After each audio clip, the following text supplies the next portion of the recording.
Crashgate, Singapore, 2008. Formula One's first ever night race lit up the city. But what unfolded that evening turned into one of the darkest scandals the sport has ever seen. On lap 14, Nelson Piquet Jr. slammed his Renault into the wall at turn 17. To fans, it looked like a rookie mistake. To insiders, it was the trigger for one of the most elaborate fixes in F1 history. The crash brought out a safety car, reshuffling the race in a way that handed teammate Fernando Alonso the perfect advantage. Alonso had pitted early, and, with the field slowed down, he jumped straight into contention and went on to win the race. Renault celebrated as if it was a masterstroke of strategy, but the truth came out a year later. Piquet revealed he'd been ordered to crash on purpose by team bosses Flavio Briatore and Pat Symonds. The fallout was explosive. Briatore received a lifetime ban, later overturned in court. Symonds was suspended, and Renault itself was given a suspended disqualification from the championship. For Piquet Jr., the whistleblowing ended his F1 career.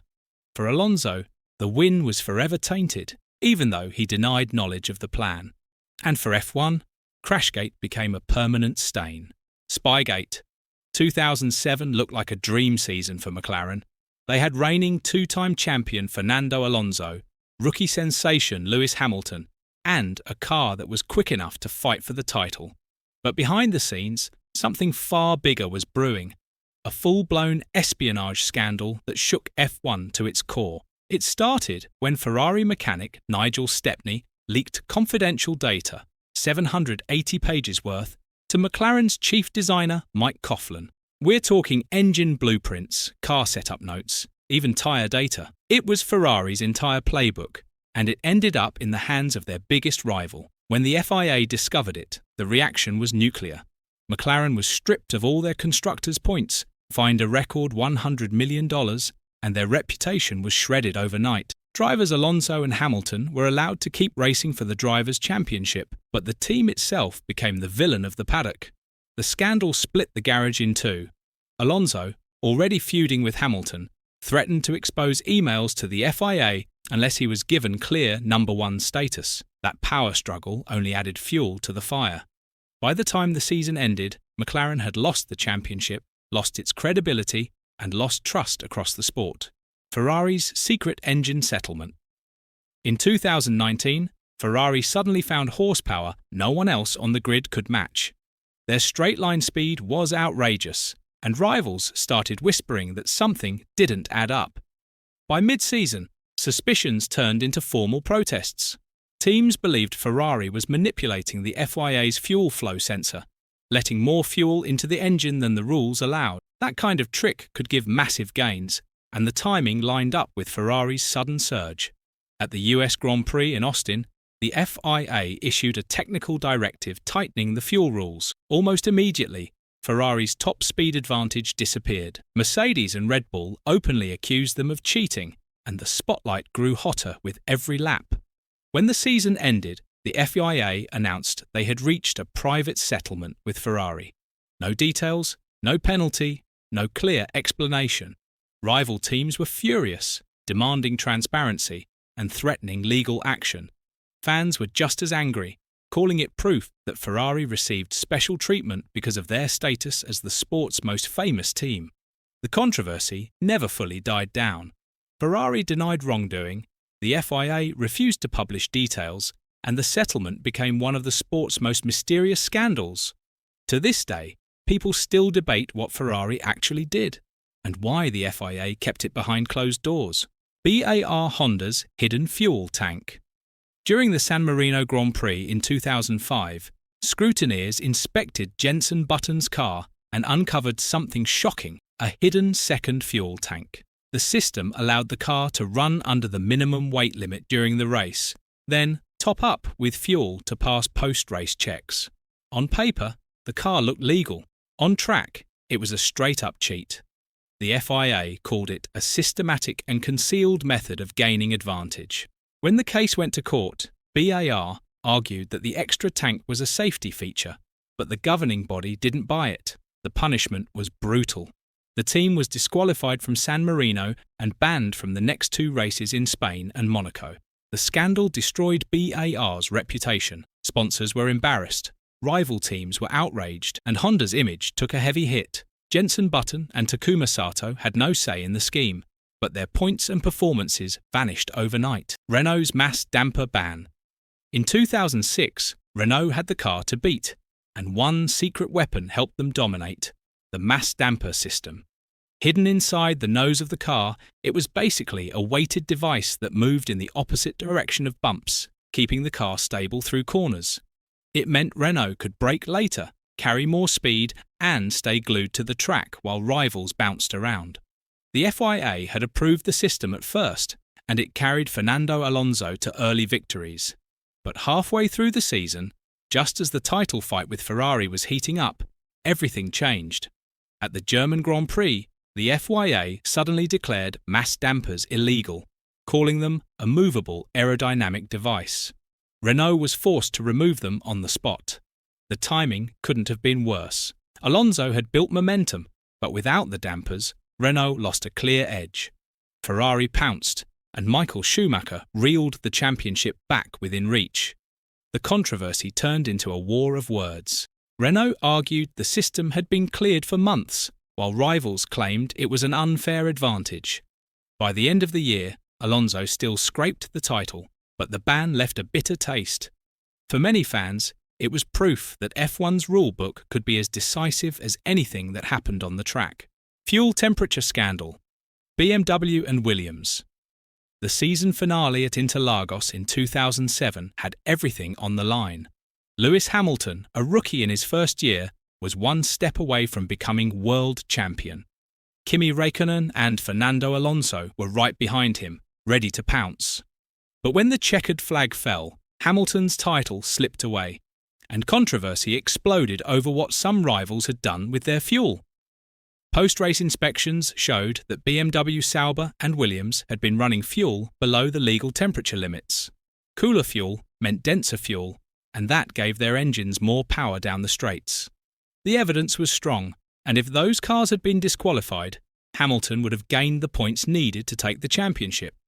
The FIA investigated, but instead of handing out punishments, they ruled the results would stand. Räikkönen kept the win. Alonso stayed second in the standings, and Hamilton's rookie title dream vanished. McLaren immediately appealed, arguing the rules were crystal clear. The case went nowhere. Fans and pundits lit up with accusations of selective enforcement. Why approve technical directives if the rules weren't going to be applied in the most critical race of the year? To this day, the 2007 finale is remembered not just for Räikkönen's comeback title, but for the unanswered questions about fuel, politics, and the FIA's decision to stay silent when it mattered most. Austria team orders. The race at the A1 ring, Austria 2002, was almost over, and Rubens Barrichello had driven a flawless weekend. He led from the start, holding off Michael Schumacher lap after lap.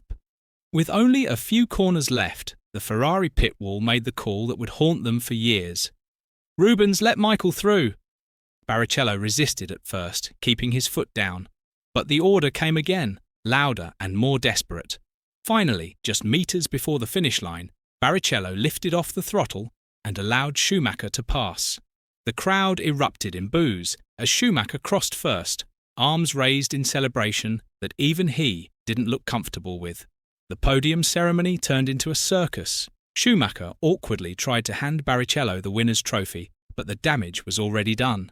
Fans felt cheated, and broadcasters tore Ferrari apart for manipulating the results so blatantly. The FIA responded by slapping Ferrari with a $1 million fine for the embarrassment. Team orders weren't new in F1, but this moment pushed them into the spotlight like never before. McLaren's brake steer system controversy. At the start of the 2000s, McLaren rolled out a piece of technology that had rivals fuming. Hidden in plain sight was a second brake pedal. It wasn't for stopping the car in the usual sense, it was for steering. By applying braking force to just one rear wheel, drivers could pivot the car through corners, killing understeer and firing out of turns faster than anyone else. David Coulthard and Mika Häkkinen used the system to great effect, and suddenly McLaren looked unbeatable in tight battles. Other teams spotted the trick and immediately went to the FIA. Ferrari, always sharp on politics, led the charge, claiming it was an illegal driver aid.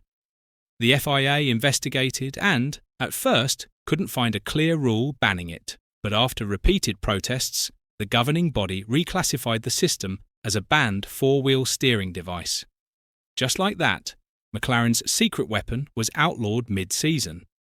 The controversy summed up a truth about F1 engineering. Innovation lives in the grey areas until somebody closes the loophole. For McLaren, the brake steer pedal was a stroke of genius that forced the FIA to rewrite the rules.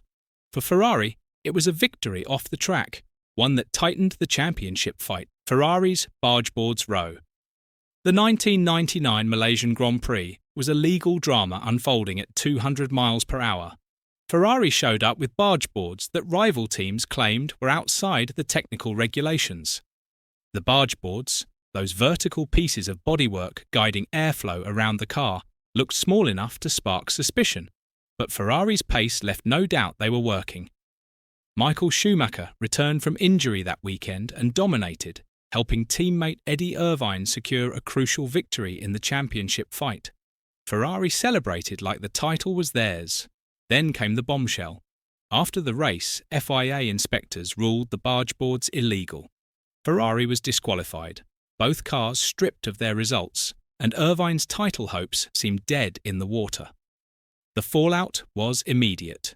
Ferrari appealed, bringing in an army of lawyers to argue over millimetres of measurement and obscure regulation wording. Days later, the FIA's Court of Appeal reversed the decision, reinstating Ferrari's win and throwing Irvine back into the title hunt. The controversy left fans divided. Was it a fair technical interpretation, or did Ferrari's influence save them? That weekend proved championships could be decided not only on the track, but in a courtroom, Toyota copying Ferrari. When Toyota entered Formula One in 2002, they wanted to make a splash. They had a massive budget, brand new facilities, and a car that looked strangely familiar, too familiar. Almost immediately, Ferrari accused Toyota of copying design elements straight from their own machines. The controversy centered on technical drawings that had allegedly been taken from Ferrari by former employees who jumped ship to Toyota. Wind tunnel data, aerodynamic layouts, even small details of the chassis design were said to have been lifted. Ferrari filed a lawsuit in Italy, claiming intellectual property theft on a scale the sport had rarely seen. The case dragged on for years, with lawyers trading blows while both teams kept racing. Eventually, Toyota and several engineers were found guilty of industrial espionage, and hefty fines followed. While Ferrari kept their empire rolling with more championships, Toyota's reputation took a serious hit before it had even established itself on the grid. And that's it. Now to you, if teams were willing to risk it all for an edge back then, what tricks do you think might be hiding under the surface right now that we won't uncover until years later? Share your thoughts in the comments section below, leave a like, subscribe, and turn on the notification bell for more amazing videos like this one.